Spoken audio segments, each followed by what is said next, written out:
Hello students, आज हम शुरू करेंगे हमारा हिस्ट्री का चैप्टर नंबर 2 पेज नंबर 28 जिसका नाम है kings farmer and town early states and economics century 600 BCE से लेके 600 सेंचुरी तक के बीच का जो टाइम पीरियड है उसको हम स्टडी करेंगे इसके चैप्टर के अंदर कि वो टाइम पीरियड क्या था और क्या क्या उसके अंदर हुआ।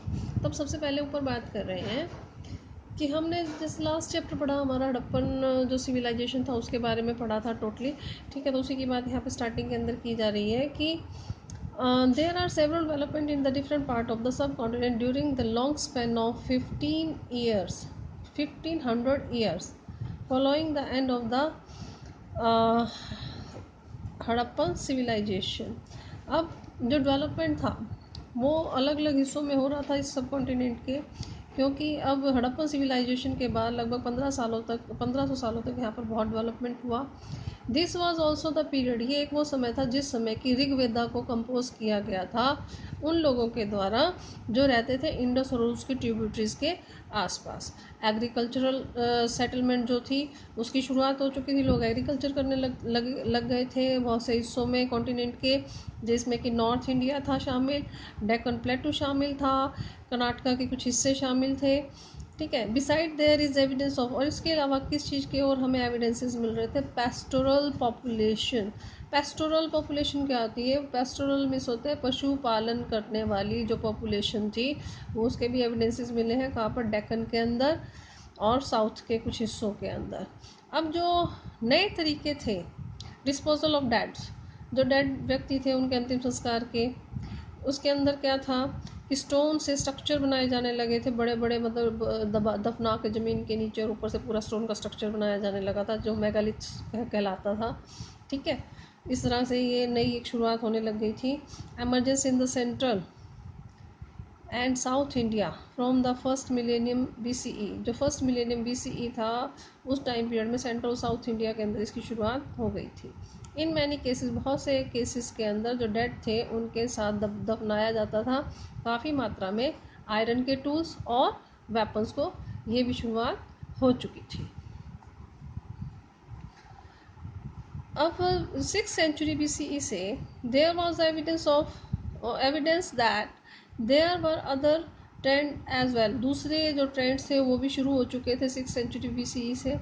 Perhaps the most visible was the emergence of the early state, जो सबसे मुख्य विजिबल हो रहे थे वो क्या थे? अर्ली स्टेट्स जो थे उनकी शुरुआत हो चुकी थी, स्टेट्स नए नए बनने लग चुके थे, एम्पायर्स और किंगडम्स डेवलप होने लग चुकी थी। Underlying these political processes were other changes, दूसरे चेंजेस भी आ रहे थे। अब जैसे एग्रीकल्चरल जो प्रोडक्शन थी उसको ऑर्गेनाइज किया जा चुका था, ठीक इसी समय जो नए नए शहर थे वो भी बन रहे थे इस कॉन्टिनेंट के अंदर, पूरे कॉन्टिनेंट के अंदर। Historian attempt to understand those developments by drawing on a range of sources. अब हिस्टोरियन को कहाँ से पता लगता है ये सब समझने के लिए क्या डेवलपमेंट हो रहे थे? आपसे मेन सोर्सेज पूछ सकते हैं कि हिस्टोरियंस के क्या सोर्स हैं जो जिससे वो समझते हैं इन सब चीज़ों के कैसे क्या डेवलपमेंट हुआ था। इंस्क्रिप्शंस के द्वारा सारी नॉलेज मिलती है, ठीक है। सेकंड क्या है? टेक्स्ट के द्वारा, कॉइन्स जो मिले हैं उनके द्वारा, या जो भी दूसरी विजुअल मटेरियल चीज़ें मिली हैं उनके द्वारा। लेकिन ये फिर भी एक कॉम्प्लेक्स प्रोसेस है, जैसा कि हम पहले भी देख चुके हैं पिछली स्टोरी के अंदर भी, इनसे हमें पूरी जानकारी हासिल नहीं होती है, ठीक है। तो ये तो ओवरऑल व्यू सा था थोड़ा सा, वो हम पढ़ चुके हैं। अब इसका फर्स्ट पॉइंट क्या है? Prinsep and Priyadasi. अब प्रिंसिप कौन था और प्रियदासी वर्ड किसके लिए यूज़ किया गया था वो पढ़ेंगे हम यहाँ पे इस पैराग्राफ के अंदर। Some of the most monument development in Indian epigraphy, epigraphy का साइड में आपको एक कीवर्ड सा दिया हुआ है, क्या है? Study of inscription. एपिग्राफी को कहा गया है जो इंस्क्रिप्शन है उनकी स्टडी करना। तो जो इंडियन एपिग्राफी का जो डेवलपमेंट था ये कब शुरू हुआ? 1830 के अंदर। दिस वॉज व्हेन, कब हुआ था? जेम्स प्रिंसिप, जेम्स प्रिंसिप व्यक्ति का नाम है जो कि ऑफिसर थे मिंट में, जो कि ईस्ट इंडिया कंपनी में ऑफिसर थे, मिंट में थे। डिस्फायर्ड होगा कि भाई इन्होंने ब्राह्मी और जो खरोष्टी दो लैंग्वेजेस थी, जो स्क्रिप्ट्स को यूज़ किया गया था पहले इंस्क्रिप्शन लिखने के लिए या कॉइन्स पे, इन दो लैंग्वेजेस को जो है लिखा जाता था, इसको डिस्फाइड कर दिया था, मतलब इसको पढ़ लिया था, समझ लिया था कि क्या लिखा हुआ है, ठीक है। इनको समझ में आने लग गया था उस भी क्या लिखा है, ब्रह्मी लैंग्वेज में क्या लिखा है, खरोष्टी लैंग्वेज के अंदर इन पर क्या लिखा गया है। He found that most of these mentioned a king Rafat। इसको क्या मिला कि इनमें से ज़्यादातर पर क्या लिखा हुआ है, एक राजा के बारे में नाम लिखा हुआ है प्रियदासी, राजा के बारे में लिखा हुआ प्रियदासी, जिसका मीनिंग क्या, प्लेजेंट टू बी होल्ड, भाई बहुत ही मनमोहक छवि वाला, ठीक है। There were a few inscription which also, अब कुछ इंस्क्रिप्शन ऐसी मिली हैं जिस पर कि जो Ashoka, page number 29, refer to the king as Ashoka, भाई जहाँ पर कि इंस्क्रिप्शंस के ऊपर अशोका का राजा को जो है वो अशोका को राजा बताया गया है। One of the most famous ruler of the Buddhist text, Buddhist text के अकॉर्डिंग अशोका जो है बहुत ही फेमस रूलर थे। This gave a new direction to investigation, अब इससे क्या हुआ, एक नई डायरेक्शन मिली इन्वेस्टिगेशन को, into early Indian political history, जो इंडियन पॉलिटिकल हिस्ट्री थी उसके अंदर, as European and Indian scholar used, क्योंकि यूरोपियन और जो इंडियन स्कॉलर्स थे वो यूज़ करने लगे थे जो लैंग्वेजेस थी उसको समझने लगे, जिससे कि वो दोबारा से ये जो मेजर डायनेस्टीज थी जिन्होंने यहाँ पर रूल किया था इस कॉन्टिनेंट के अंदर, उसको ये समझ सकते थे, क्योंकि लैंग्वेज इनको समझ में आ गई थी कि क्या लिखा गया है।